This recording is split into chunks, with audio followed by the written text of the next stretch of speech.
குற்றவியல் வழக்கறிஞர் சங்க உறுப்பினர் சண்முக பிரியா அப்படிங்கிறவங்க 2 தினங்களுக்கு முன்பு கருக்கலைப்பிற்காக அட்மிட் ஆகியிருக்காங்க.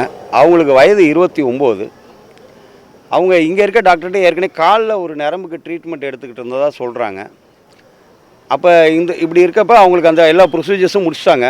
கருக்கலைப்பு ப்ரொசீஜர்ஸ்லாம் முடிச்சுட்டு இன்றைக்கி மத்தியானம் 12 மணி அளவில் அவங்க திடீர்னு கார்டியாக் அரெஸ்ட் வந்துருச்சு, இயற்கை எழுதிட்டாங்க அப்படின்னு சொல்லி அவங்க தங்கச்சியை கூப்பிட்டு சொல்லியிருக்காங்க. இந்த தகவல் எங்களுக்கு வக்கீலுங்க மத்தியில் எங்களுக்கு ஒரு 2:30-3 மணி அளவில் எங்களுக்கு தெரிய வந்துச்சு. அப்போ நாங்கள் கேட்டோம், ஒரு 29 வயசில் அவங்க அட்மிட் ஆகிருக்காங்க, அவங்களுக்கு எப்படி ஒரு கார்டியாக் அரெஸ்ட் எப்படி வந்துச்சு, அவங்க கருக்கலைப்புக்கு 3ஆவது மாதத்தில் கருக்கலைப்புக்கு வந்திருக்காங்க, இல்லை இட்ஸ் 2 க்ரோண்ட் ஸ்டேஜுங்கிற மாதிரி சொன்னாங்க. நாங்கள் சொன்னோம், அப்படின்னு தெரிஞ்சு தானே நீங்கள் அட்மிட் பண்ணியிருப்பீங்க, அப்படி இருக்குங்கப்ப நாங்கள் இதை எப்படி நாங்கள் ஏற்றுக்க முடியும் அப்படிங்கிறப்ப ஒரு டாக்டர் கொஞ்சம் கோபமாக எங்கள்கிட்ட பேசினார். நீங்கள் தேவையான வெளியே போய் போராட்டம் பண்ணுங்கள், ஆர்ப்பாட்டம் பண்ணுங்கள். நாங்கள் சொன்னோம், நாங்கள் பிஎல் படிச்சுட்டு தான் வந்திருக்கோம், நாங்கள் போராட்டம் பண்ணுறதுக்கு ஆர்ப்பாட்டம் பண்ணுறதுக்கு வரல. திருச்சியில் நாங்கள் 4000-5000 வக்கீல் இருக்க மத்தியில் எங்கள் ஒரு வக்கீலுக்கு இதே மாதிரி ஏற்கனவே வழக்கறிஞர் கோபிகண்ணன் மனைவி அவங்க திருச்சியில் உள்ள ஒரு ப்ரைவேட் ஹாஸ்பிட்டலில் இயற்கை எழுதினாங்க. நாங்கள் அன்றைக்கே நாங்கள் இதை ஒரு இஷ்யூ ஆக்காமல் விட்டது தப்பாக போச்சு. ஏன்னா அவங்க 2 நாள் டிஸ்சார்ஜ் பண்ணுறேன்னு தான் அட்மிட்டே பண்ணியிருக்காங்க. ஆனால் அவங்களும் இதே மாதிரி கார்டியாக் அரெஸ்ட்டில் இறந்துட்டாங்க அப்படின்னு சொன்னப்போ பாடியை அவங்க ரிலேஷன் வாங்கிட்டு போயிட்டாங்க. ஆனால் இன்றைக்கி நாங்கள் இவ்வளோ தூரம் நாங்கள் எல்லாமே பேசி சங்கத்துலேருந்து எல்லா வழக்கறிஞர் உறுப்பினர்கள், நாங்கள் பொறுப்பில் இருக்க நான் எல்லாம் சேர்ந்து பேசினதுக்கப்புறம் அவங்க என்ன பண்ணுறாங்க, பாடியை ஒப்படைச்சிட்டு நீங்கள் பாடியை எடுத்துகிட்டு போகலான்னு சொல்லிட்டு பாடியை கொடுத்துட்டாங்க. பாடி கிளம்பிருச்சுங்க. திருச்சியிலேருந்து குற்றவியல் வழக்கறிஞர் சங்கத்து செயலாளர் வெங்கட். இதனால் என்ன சொல்ல விரும்புகிறோம், நாங்கள் பப்ளிக்கு நாளைக்கு என்னென்னாங்க, பப்ளிக்கு நாளைக்கு எந்த ஒரு அவேர்னஸ் இல்லாமல் வராங்க.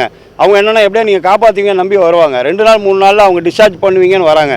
எல்லோரும் எங்களை மாதிரி எல்லாருமே ஒரு வழக்கறிஞருக்கு படிச்சிருப்பாங்களா, எங்களை மாதிரி எல்லோரும் ஒரு யூனிட்டியாக கேட்பாங்களா நம்மளால் சொல்ல முடியாதுங்க.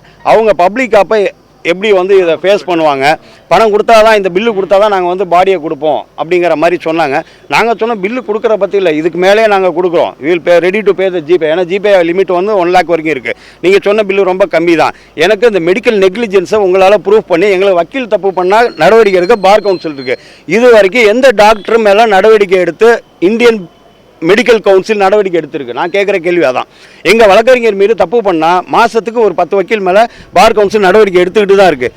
அதே மெடிக்கல் நெக்லிஜென்ஸ் நடந்துச்சுன்னா எந்த டாக்டர் மீது மெடிக்கல் போர்டு நடவடிக்கை எடுக்குதுன்னு பார்த்தீங்கன்னா கிடையாது. அவங்க ரொம்ப யூனிட்டியாக இருக்காங்க. பட் அது அவ்வளோ ஆரோக்கியமானதான்னு கேட்டால் எங்களால் ஏற்றுக்க முடியலை. ஏன்னா ஒரு 29 வயசில் நாங்கள் ஒரு வக்கீலை இழந்துட்டு நாங்கள் ரொம்ப மனவேதனையாக இருக்கோம். நன்றி, வணக்கம், தேங்க்யூ. அதை நாங்கள் எப்படின்னா, நான் கேட்ட வரைக்கும் நான் குறைபாடுன்னு தான் நான் சொல்ல முடியுங்க. ஏன்னா என்னை பொறுத்த வரைக்கும் அவங்கள காப்பாற்றி அனுப்பிச்சிருக்கணும். ஏன்னா சரியான அவங்க பதில் சொல்லாமல் அவர் தேவைன்னா நீங்கள் போராடுங்கிறாரு. சார் எங்களை பார்த்தா ரோட்டில் இறங்கி போராடுறது மாதிரியா இருக்குது? நாங்களும் படிச்சுட்டு தானே வந்திருக்கோம். நீங்கள் எங்களை உடனே தேவைன்னா நீங்கள் போய் என்ன போராடுங்கிறீங்க. உங்களுக்கு தேவையான ஒரு டாக்டர் வந்தார், கேட்டால் அவர் எமோஷனில் பேசிட்டாரு, நீங்கள் வேணால் தேவைன்னா போய் போராடுங்க அப்படின்னாரு. அப்புறம் மீதி எல்லாமே காம்ப்ரமைஸ் பண்ணி எல்லாம் நியூட்ரல் பண்ணிட்டாங்க. எனக்கு அது மேட்டரே கிடையாதுங்க. பட் வாட் எவர் த நெக்லிஜென்ஸ்ன்னு எங்களால் ப்ரூவ் பண்ண முடியல. காரணம் சொத்தை தவிர்த்து எல்லாத்துலையும் கையெழுத்து வாங்கிடுறாங்க.